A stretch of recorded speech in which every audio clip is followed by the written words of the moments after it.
بسم اللہ الرحمن الرحیم۔ السلام علیکم ویورز، مائی نیم از شہزاد اور ویورز آج ہم اپنے انگلش بول چال کا سبق نمبر 453 یعنی 453 سٹارٹ کر رہے ہیں، جس کے ہر ویڈیو میں روزمرہ استعمال کے 5 فقرے شامل ہوتے ہیں جو کہ سادہ مگر کارآمد ہوتے ہیں۔ ویورز پہلے میں 10 فقرے جو ہے نا وہ ایک ایپیسوڈ میں لگاتا تھا، لیکن اب جو ہے وہ فقروں کی بجائے فقرے 5 ہوں گے، لیکن ان 5 فقروں کی گرامر جو ہے نا وہ زیادہ ضروری ہے۔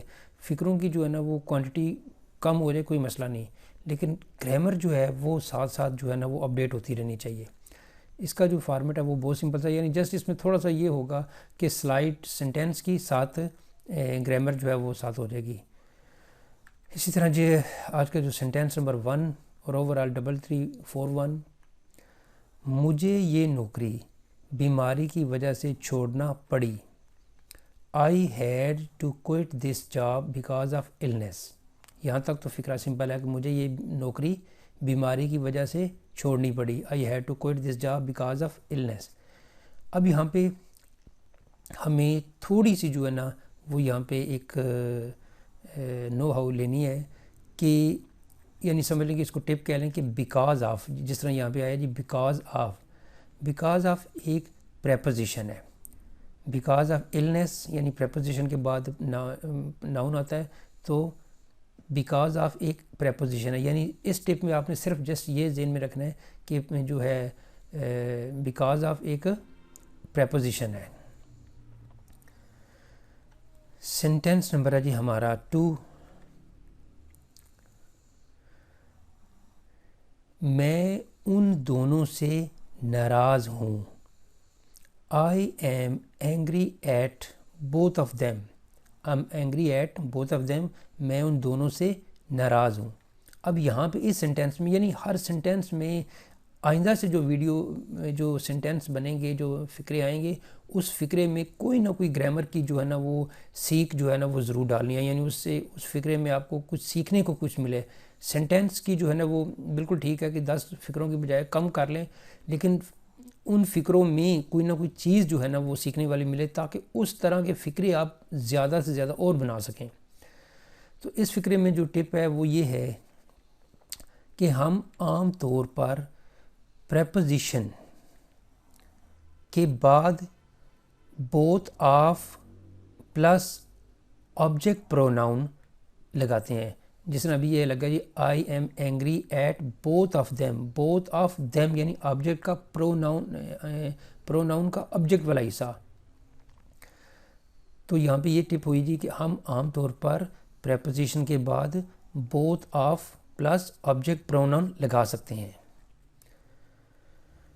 نیکسٹ ہے جی سینٹینس نمبر ہمارا 3۔ مجھے صبح سویرے اٹھنا پسند نہیں ہے، یعنی میں صبح سویرے اٹھنا پسند نہیں کرتا۔ اب اس فقرے میں 2-3 چیزیں جو ہیں وہ ہمیں سیکھنے کو ملیں گی۔ پہلے اس کی انگلش پڑھ لیتے ہیں۔ I don't like getting up early in the morning۔ I don't like getting up early in the morning۔ تو ویورز جو ہے وہ یہ تو ہو گیا نا اس فقرے کا ٹرانسلیشن کہ مجھے صبح سویرے اٹھنا پسند نہیں ہے۔ I don't like getting up early in the morning۔ اب اس فقرے میں جو سمجھنے والی چیز ہے وہ یہ ہے، اس میں جو ہے وہ ٹپ دیکھتے ہیں جی ہمیں یہ سیکھنے کو کیا ملتی ہے کہ لفظ جو ہے وہ ایک لفظ لائک، انگلش میں ایک لفظ ہے لائک کے انگلش میں بہت سے فنکشن ہیں، یعنی ایک لائک ہے یہ ورب بھی ہے، ناؤن بھی ہے، ایڈورب بھی ہے، اور بھی کافی ہیں، یعنی اس کے کئی فنکشن ہیں اور یہ کئی طرح کے سٹرکچر کے ساتھ کام کرتا ہے۔ یعنی لفظ لائک کے انگلش میں بہت سے فنکشن ہیں۔ فنکشن مین کہ بہت طرح سے یہ استعمال ہو سکتا ہے، اس کے استعمال کرنے کے کئی طریقے ہیں، یعنی ایک تو یہ کہ پارٹس آف اسپیچ میں اس کے کئی رول ہیں، اور یہ اس کے استعمال کرنے کے جو ہے وہ کئی طریقے ہیں۔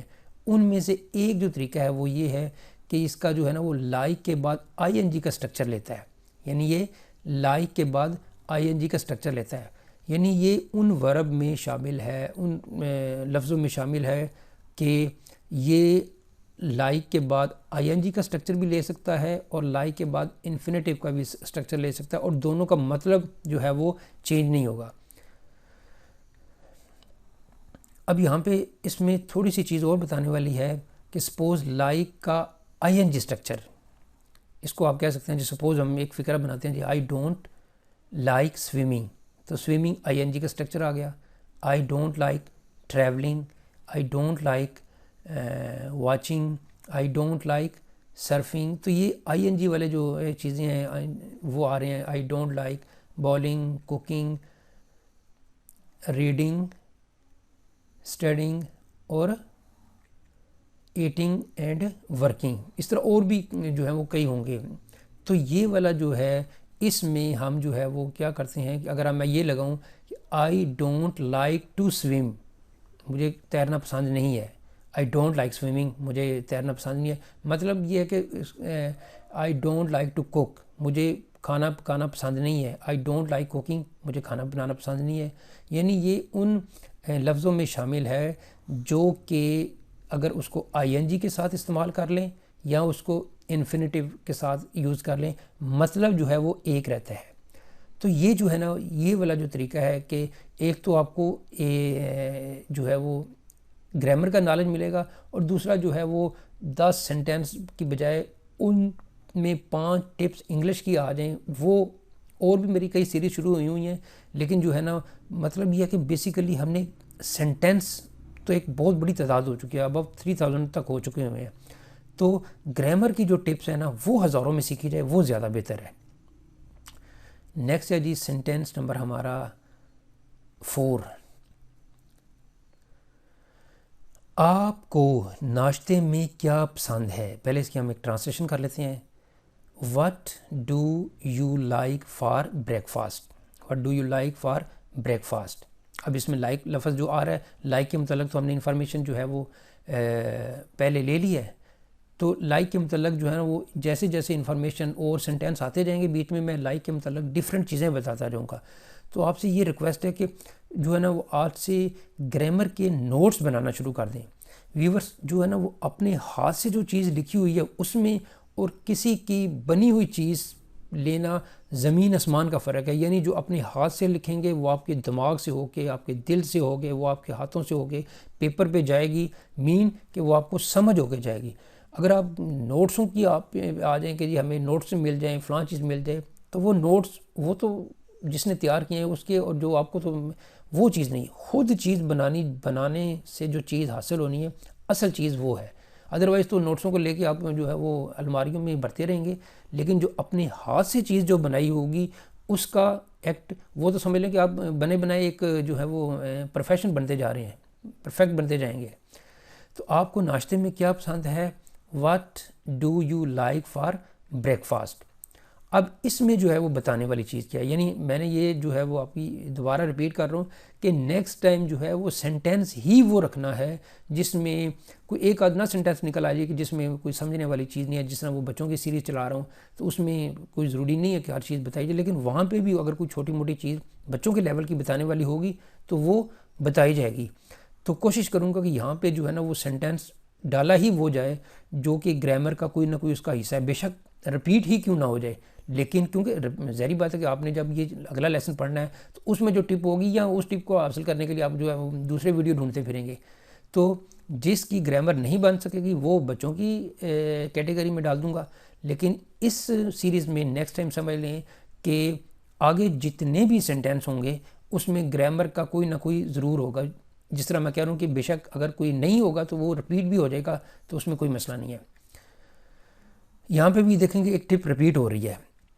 رپیٹ سے مطلب ہے کہ آپ کو ایک چیز ریکیپ ہو رہی ہے کہ کھانوں کے ناموں سے پہلے یعنی ڈنر، لنچ، بریک فاسٹ وغیرہ، سپر، برنچ، ان میں جو ہے وہ ڈیفینیٹ آرٹیکل دا نہیں لگتا.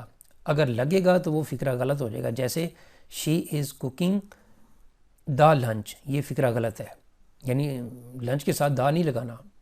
ایکسیپشن ایک ہے لیکن 99% جو ہے وہ نہیں لگتا. شی از کوکنگ لنچ، وہ کھانا بنا رہی ہے، یہ فقرہ ٹھیک ہے. سو اس ٹپ میں آپ نے دیکھ لیا جی کہ کھانوں کے ناموں سے پہلے یعنی لنچ، بریک فاسٹ، ڈنر وغیرہ ان سے پہلے ڈیفینیٹ آرٹیکل دا نہیں لگے گا. جب آپ یہ چیز بار بار پڑھیں گے تو پھر آپ کو یہ چیز دماغ میں بیٹھ جائے گی، پھر آپ خود ہی کہیں گے کہ یہ چیز ہمیں اب سمجھ آنی شروع ہو گئی ہے. سینٹینس نمبر ہے جی آج کا 5 اور آج کے ایپیسوڈ کا لاسٹ سینٹینس. اس نے اپنی ابتدائی تعلیم گجرانوالہ میں حاصل کی. اب ویور یہ کہنے کو سمپل سا سینٹینس ہے، لیکن میں اگر آپ کو یہ کہوں گا کہ اس میں 2 چیزیں حاصل کریں. اس نے اپنی ابتدائی تعلیم حاصل گجرانوالہ میں کی. اس نے اپنی یعنی کہہ لیں کہ اگر کوئی بڑا ہے رسپیکٹیبل ہے تو ہم کہیں گے کہ انہوں نے اپنی ابتدائی تعلیم کراچی سے، امریکہ سے، جاپان سے حاصل کی. کوئی اگر مضمون لکھ رہے ہیں تو یہ والا فکرہ تو کسی مضمون میں بھی سیٹ ہو جائے گا. تو لہٰذا آج سے ہی فکروں کی کیٹیگری کر دیں کہ جو فکرہ پڑھیں دیکھیں گے یہ فکرہ کس جگہ پہ فٹ آتا ہے، اس کو اس کیٹیگری میں نوٹ کریں. نوٹ ضرور کریں، مطلب ہے کہ دیکھ کے ختم نہ کر دیں، نوٹ ضرور کریں. نوٹ کرنے سے آپ کے ذہن میں کیا ہوگا کہ جب مضمون کسی کے اوپر لکھنا ہو تو جب یہ والا فکرہ آپ کہیں بولیں گے، خود لکھیں گے، تو آپ کو پھر سمجھ آئے گی کہ یہ تو فکرہ میں نے پڑھا ہوا ہے اور میں نے پڑھا ہونے کی وجہ سے یہ ذہن میں آٹومیٹکلی کلک کر گیا ہے کہ یہ والا فکرہ تو کسی مضمون میں آ سکتا ہے. He received his early education in Gujranwala. اب دوسری چیز میں سیکھنے والی کیا چیز ہے، جو چیز جس سے ہمیں سمجھ آئے کہ جی ہمیں اس فکرے میں نیکسٹ ٹائم اس طرح کی آ جائے تو ہم نے غلطی نہیں کرنی، کیونکہ یہ فکرہ تو میں نے صحیح لکھا ہے، لیکن اس میں بتانے والی چیز یہ ہے کہ اگر امتحانی نظر سے آ جائے تو ہم نے اس کو کیسے کرنا ہے. گجرانوالہ پاکستان کا ایک شہر ہے، لاہور کے قریب ہے، انڈسٹریل سٹی ہے. گجرانوالہ ایک شہر کا نام ہے، جہاں تک تو ہمیں چیز پتہ چل گئی. اب شہروں کے نام جو ہے وہ انگلش میں ان کو ہم پراپر ناؤنس ہوتے ہیں، یعنی ہر شہر جو ہے وہ یہ تو نہیں ہم کہہ سکتے کہ جو ہے وہ گجرانوالہ کوئی اور بھی ہے. گجرانوالہ ایک یونیک نیم ہے، دبئی ایک یونیک نیم ہے، نیو یارک ایک یونیک نیم ہے. تو شہروں کے نام جو ہے وہ ان کو انگلش کی کیٹیگری کے لحاظ سے ہم دیکھیں تو وہ کیا آئے گا، پراپر ناؤن میں شامل ہوتے ہیں. ایک چیز ہوگی. اب پراپر ناؤنز جو ہیں ان کے ساتھ آرٹیکل دا نہیں لگتا. سو یہ پہلے تو یہ پتہ چل گیا کہ جب بھی کسی شہر کا ٹاؤن کا نام آئے گا موسٹلی 99% تو ان کے وہ پراپر ناؤن ہوں گے. اور پراپر ناؤن کی ایک یہ بھی خصوصیت ہے کہ پراپر ناؤن کا جو پہلا لفظ ہے وہ فکرے کے جہاں مرضی آئے اس کا پہلا لفظ کیپٹلائز ہوگا، یعنی کیپٹل ہوگا، بڑے لفظوں میں لکھا جائے گا. اور دوسرا پراپر ناؤن کے ساتھ آرٹیکل دا نہیں لگتا، یعنی شہروں کے نام پراپر ناؤن ہے اور پراپر ناؤن کے ساتھ آرٹیکل دا نہیں لگتا. سو ویورز یہ جو ہے نا وہ اس کی اپڈیٹ ہے نیو فارمیٹ کی. سیریز ویسے ہی چلتی رہے گی اور تھوڑا سا بیک گراؤنڈ کا جو ہے نا وہ میں چینج کرنے کا سوچ رہا ہوں کہ بیک گراؤنڈ بھی چینج کر لیا جائے. ادروائز جو ہے نا وہ یہ والی سیریز کا جو ہے نا وہ سٹیپ ہوگا، فکرے کم ہوں گے لیکن اس میں سمجھانے والا آپشن جو ہے نا وہ زیادہ ہوگا، یعنی سمجھانے کا کام اس میں زیادہ ہوگا.